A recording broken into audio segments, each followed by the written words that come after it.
پوری دنیا میں آج جنگوں کے حالات جو پیش کیے جا رہے ہیں، لوگ تو اب یہ خبریں ایسے سن رہے ہیں، کسی کے ہاں بم گرنے کی، میزائل گرنے کی، تو ایسا لگ رہا ہے جیسے بچے پٹاخے پھوڑ رہے ہیں۔ لوگ یہاں خبریں لے کر کے مزے لے لیتے ہیں، پھر فارورڈ کر دیتے ہیں۔ موت اتنی آسان ہو گئی ہے کہ اللہ کے نبی صلی اللہ علیہ وسلم نے 1400 سال پہلے یہ ارشاد فرمایا تھا کہ ایک زمانہ آئے گا کہ حرج بڑھ جائے گا۔ تو صحابہ نے پوچھا تھا یہ حرج کیا ہے؟ تو حضور اکرم صلی اللہ علیہ وسلم نے ارشاد فرمایا تھا کہ قتل بہت زیادہ ہوگا، ایک دوسرے کا قتل اتنا زیادہ ہونے لگے گا کہ لوگ اس کی پرواہ بھی نہیں کرتے۔ آج مجھے آج بتاؤ، دنیا پوری بہت سارے ایشوز پر بیٹھکیں کر رہی ہے، گلوبل وارمنگ پہ ہے، دنیا میں انوائرمنٹ کی چینجنگ پر، موسم کا تاپمان بڑھ رہا ہے، اس پر میٹنگیں ہو رہی ہیں، بڑی بڑی تنظیمیں بیٹھتی ہیں۔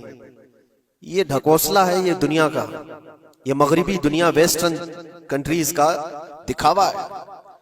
یہ اینیمل لاورز کو بھی باہر لے کر کے آتے ہیں، ان کو بہت زیادہ کوریج دیا جاتا ہے، یہ کتے سے پیار کرنے والا ہے، یہ مرغی سے پیار کرنے والا ہے۔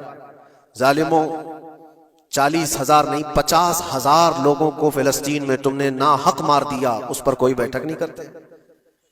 موت اتنی آسان ہے انسانوں کی، جنگ جس سے ہے، مقابلہ جس سے ہے، تمہارا آپس میں برابر کی طاقت کا مقابلہ ہو تو سمجھ میں آئے کہ ایک دوسرے کی فوجوں سے مقابلہ ہے، ادھر کی فوج بھی مر رہی، ادھر کی فوج بھی مر رہی ہے، لیکن نہتے بچوں کا کیا قصور؟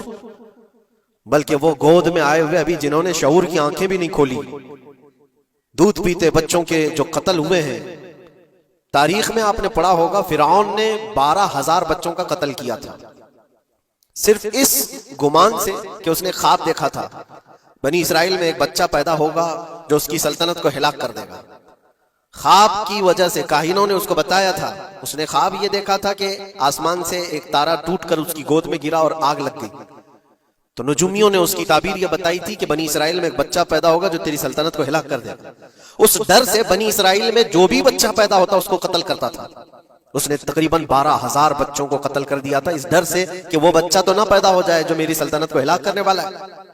اور وہ موسیٰ علیہ السلام تھے، پیدا بھی ہوئے اور فرعون کے گھر میں ہی پلے، اللہ کا نظام ہے۔ لیکن میں یہاں اس لیے بتا رہا ہوں، فرعون ظلم میں پوری دنیا میں مشہور ہے، وہ عورتوں کو بھی ظالم اس طرح سے مارا ہے کہ جس کی تاریخ میں مثال نہیں ملتی۔ لیکن میں نے اپنی زندگی میں دیکھا، آج کے زمانے میں اسرائیل نام سے ایک ناجائز حکومت پر قابض شخص نے 12,000 نہیں 50,000 لوگوں کو سال بھر میں قتل کر دیا۔ یہ تاریخ کا بھیانک چہرہ ہے۔ آج لوگ اس کو ہلکے میں لے رہے ہوں گے، نیوز والے ایک طرفہ رپورٹ کرتے ہیں کیونکہ ان کو ان کے باپ داداؤں سے ڈر ہے، جہاں کی کھاتے ہیں وہاں کی گاتے ہیں۔ لیکن بعد کو یہ سچائیاں جنریشن میں منتقل ہوتی رہیں گی، کبھی تو آئے گا کوئی انصاف کی نظر رکھنے والا۔ اور انسانیت کا قتل کتنا بڑا قتل ہے، ایک شہر کے 50,000 لوگوں کو قتل کر دینا، اور ایسے کہ وہاں کی عمارتیں پورے راکھ کے ملبے میں چلی گئی، صدیاں لگ جاتی ہیں ایک شہر کو بسنے میں، ایک گھر کو بنانے میں آدمی کی اپنی زندگی گزر جاتی ہے، کیا کیا ارمانوں سے گھر بناتے ہیں، لیکن ایک پل میں کسی کا گھر اجاڑ دیا، اس کے سامنے تڑپتے ہوئے اس کے باپ کی لاش ہو، ماں کی لاش ہو۔ وہ تصویریں کہ آپ نے نہیں دیکھی کہ ایک باپ چھوٹی سی بیٹی کو لے کر کے دوڑ رہا ہے تو اس کا بیٹا الگ پیر اور ہاتھ جلے ہوئے بم سے تڑپ رہا ہے، وہ کس کے درد کو دیکھے۔ یہاں تک کہ میں نے دیکھا کہ بیٹی کو باپ یہ نصیحت کر رہا ہے، تھوڑا اور صبر کر لے بیٹا، شہادت ملنے والی ہے۔ کون کرتا ہے یہ؟ موت سے پہلے اپنے بچے کو اتنی تلقین کر دے، حالات ایسے۔ دوسرے ایک کہ وہاں پر کھانے پینے کی ایڈ کوئی جا نہیں سکتی، اس پر پابندی، دوائیاں نہ جائیں اس پر پابندی۔ دنیا کا کوئی قانون اس چیز کو جائز ٹھہراتا ہے؟ مجھے بتاؤ، آتنکواد کا راگ الاپنے والے ان باتوں کو کیا کہیں گے؟ انسانیت اگر کہیں ہے تو اس کا تصور تو کرو۔